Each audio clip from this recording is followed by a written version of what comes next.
Mom sent me a gift list for their 40th anniversary, a $15,000 vacation, a brand new car, and diamond earrings. I was sitting at my desk when the email blinked into my inbox. Subject line: Anniversary ideas. I expected it to be something simple, maybe reservations at a restaurant or suggestions for a floral arrangement. Instead, it was a luxury catalog disguised as an email, with my name typed next to every extravagant item like I was their personal bank. I read it once, then again, slower this time, praying I'd misread the zeros. I hadn't. They genuinely wanted me to purchase all three.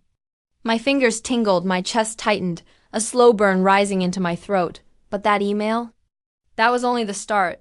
I'm Amelia Hart, 37, and if you'd met me a few years back, you'd never believe where I ended up.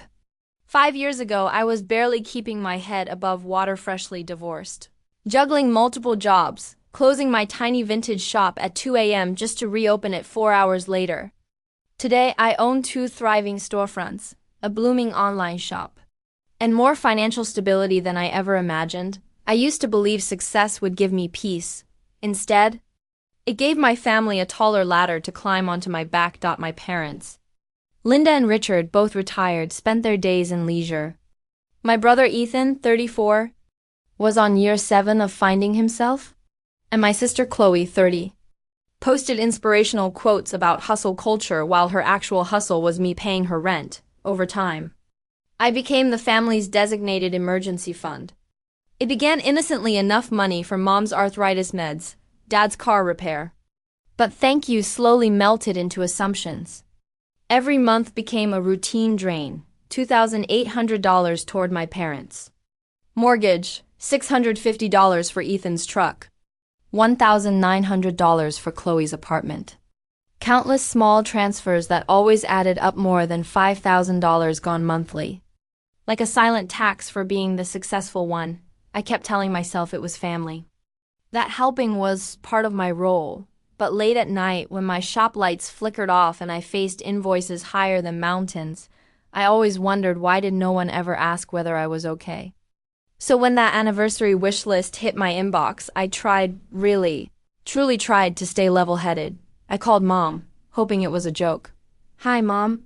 I saw your email," I said with a forced, breathy laugh. "Maybe choose one thing from the list, and I'll make it special." She didn't even pause. "Oh, sweetheart, don't be dramatic. We want all three." The words cracked like ice water down my spine.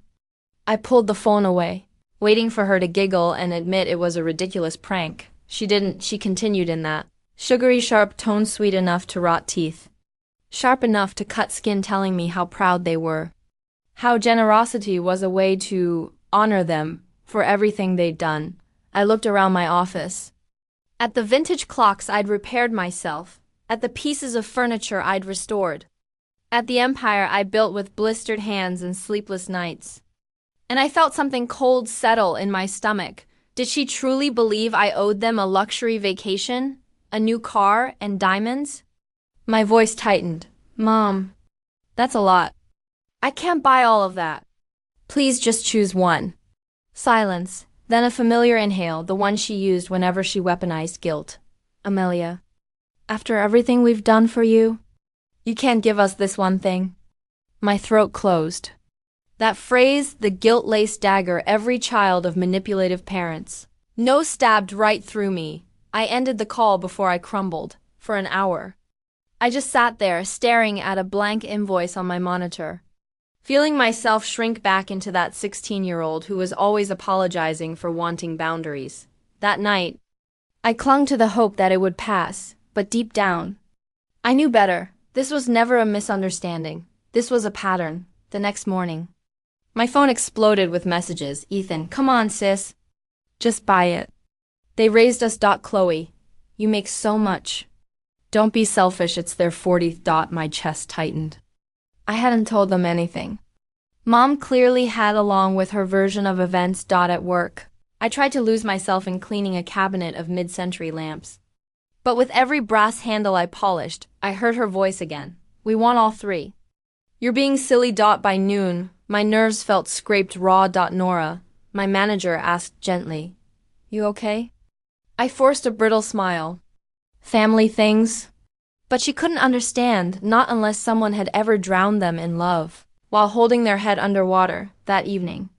Mom called again. Your father and I talked, she began briskly. The car would be the most useful, but we'll still take the earrings.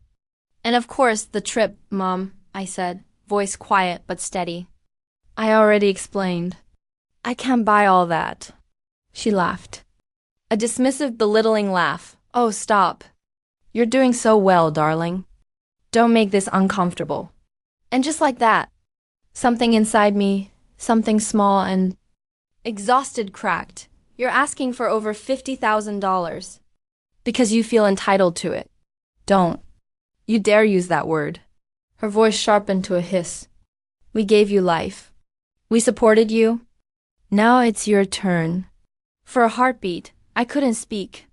The audacity stunned me. Mom, I whispered, you didn't pay for my degree, or my shop, or my rent. I built everything myself. Enough, she snapped. Money has changed you. You're arrogant now. When the call ended, my hands were trembling. More messages pinged instantly. Mom, you broke my heart. Ethan, truck payments due. Fix this. Chloe, my landlord's threatening eviction. Not one message said, thank you. Not one said sorry. Just panic over the money they no longer had access to. By midnight. I sat on the edge of my bed staring at my banking dashboard rows of payments I'd been auto-sending for years.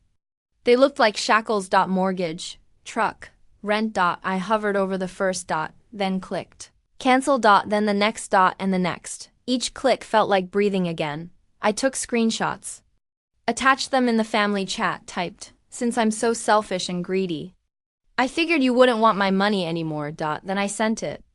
And shut my phone off. Silence. Real silence. Not the kind filled with waiting for the next demand. The next morning. I called the restaurant where I'd booked their huge anniversary dinner. Cancel the Morrison party reservation for 30 guests. I said calmly, there's a 30% fee, the hostess warned. That's perfectly fine. I replied, smiling as relief spread through me like light. By noon. The messages poured in anger, desperation, attempts at guilt. I read them like they were weather updates, detached, clear, for the first time in my life. I wasn't apologizing. By the next morning. My phone screen looked like a disaster zone. Missed calls. Texts stacked like rubble, around 10 a.m. The pounding started. I stepped to the window and saw them all standing on my porch. Mom clutching her phone like evidence. Dad pale, Ethan glowering. Chloe's arms crossed. Amelia, open the door. Mom's voice cut through the wood. I didn't move. I stood in the hallway, mug warm in my hands. My heartbeat surprisingly calm. Then Dad's voice followed, fragile, rehearsed. Please, honey. We can work this out. There's nothing to work out. I said through the door. You made it clear how you feel about me. Chloe shouted. You're overreacting. We're family. And family doesn't call Simeon selfish after bleeding Themdry, I replied. They stayed for nearly an hour, voices rising and falling, pleading, cursing, bargaining. When Mom started sobbing, I turned up the music on my phone until the sound faded into background noise. Eventually, the knocking stopped. Tires crunched on the driveway. Silence returned. For 3 days, I didn't hear from them. I went back to work. Lost myself in the rhythm of the shop, the creak of the old floorboards, the scent of lemon oil, the quiet hum off normally. Nora noticed I was lighter. You look peaceful, she said. I guess if only cleaned house, I told her, half smiling. But peace never lasts long in a family that feeds on chaos. That Friday, as I was pricing a set of crystal lamps, Nora appeared in the doorway. Amelia, your parents are here. I froze, sent them in. Mom and Dad walked in slowly, both looking smaller somehow. Mom's eyes were red, her makeup uneven. Can we sit? Dad asked, voice low. I nodded toward the chairs across from my desk. Mom took a breath, smoothing her blouse. We were wrong to ask for so much. We've decided we'd be happy with just one thing, that trip, or the car, or the earrings, whatever you choose. For a second, I just stared at her. Then unexpectedly, I laughed. It started small, then spilled out uncontrollably. They looked startled. What's so funny? Dad asked, frowning. You still don't get it? I said, wiping a tear from my cheek. I'm not buying you anything. Not one thing. Mom's lips trembled. You're breaking my heart. Mom, I paid your medical bills for 3 years. I know there's nothing wrong with your heart. She gasped like he'd slapped her. How dare you talk to Meth that way? I'm done talking your way, I said quietly. I've supported you for years while you acted like it was owed to you. That ends now. Dad leaned forward, desperation edging his voice. What about the anniversary dinner well-ready invited everyone? I canceled it, I said simply. You canceled it. Mom's voice rose a full octave. We can't invite 30 people.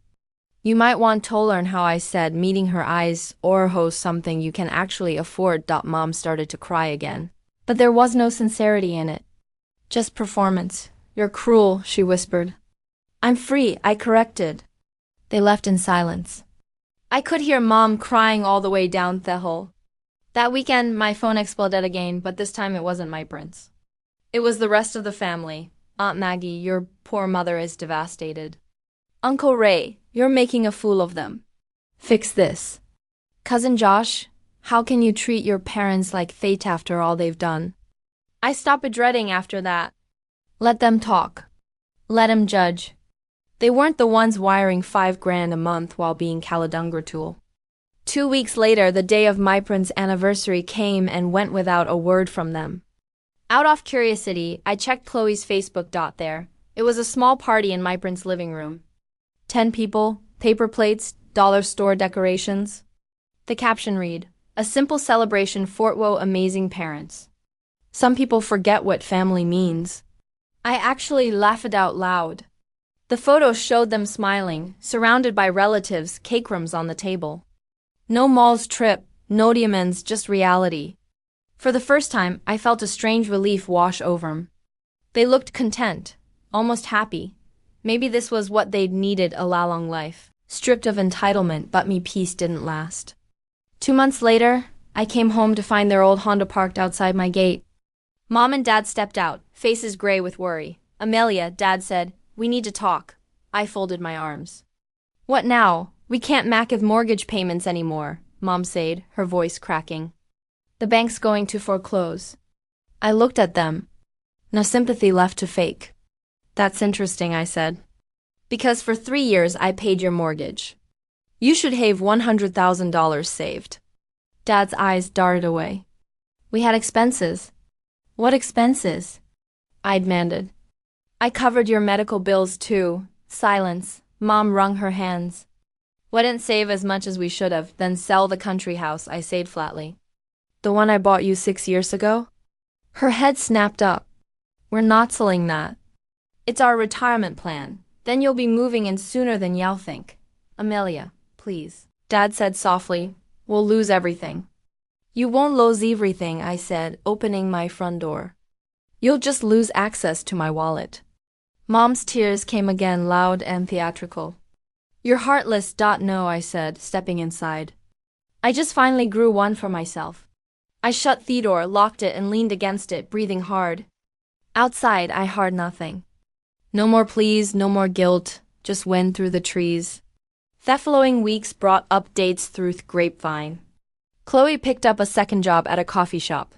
Ethan started working extra shifts at the warehouse. My parents listed the country house and sold it for $85,000, just enough to catch up on the mortgage. It wasn't revenge anymore. It was correction. Balance finding its way back. One afternoon, as I was polishing a set of Victorian mirrors in the shop, my phone rang. It was Ethan. Hey, he said awkwardly. I just wanted to say you were right.